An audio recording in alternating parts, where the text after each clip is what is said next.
Opisyal lang lumagda sa isang partnership ang ABS-CBN at Chinoy TV upang ipalabas sa telebisyon ang prestihiyosong pageant na Mr. and Miss Chinatown Global Year 2. Layunin ng collaboration na ito na mas mapalawak pa ang saklaw ng panonood at maipakilala sa mas maraming Pilipino ang kultura, talento at kagandahan ng Chinoy community sa loob ng labas ng bansa.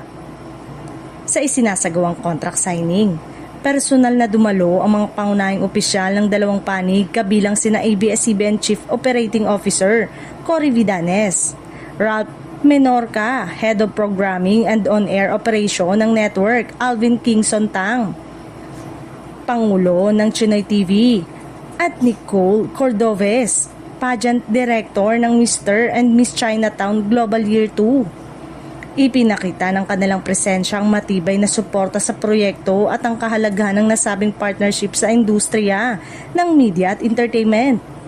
Ayon sa mga opisyal na pagsasahimpapawid ng pageant sa ABS-CBN ay magbibigay ng mas malaking plataporma sa mga kalahok upang maipakita hindi lamang ang kanilang pisikal na kagandahan kundi pati ang kanilang talino, adbokasya at pagmamalaki sa kanilang kulturang pinagmulan.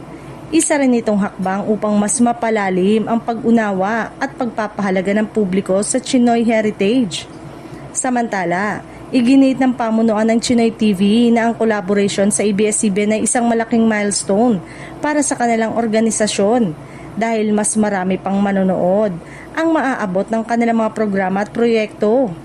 Inaasahan nilang magsisilbing tulay ito upang mas mapalapit ang iba't ibang komunidad sa isa't isa sa pamamagitan ng mga programang may makabuluhang mensahe. Sa kabuuan, ang partnership na ito ay hindi lamang tungkol sa isang beauty pageant, kundi isang mas malawak na adhikain na magtataguyod ng pagkakaisa, pagkilala sa kultura at pagbibigay inspirasyon sa kabataan. Sa pag-ere ng Mr. and Miss Chinatown Global Year 2 sa ABS-CBN, inaasang mas magiging makulay at makabuluhan ang karanasan ng mga manonood sa bagong kabanata ng collaboration na ito.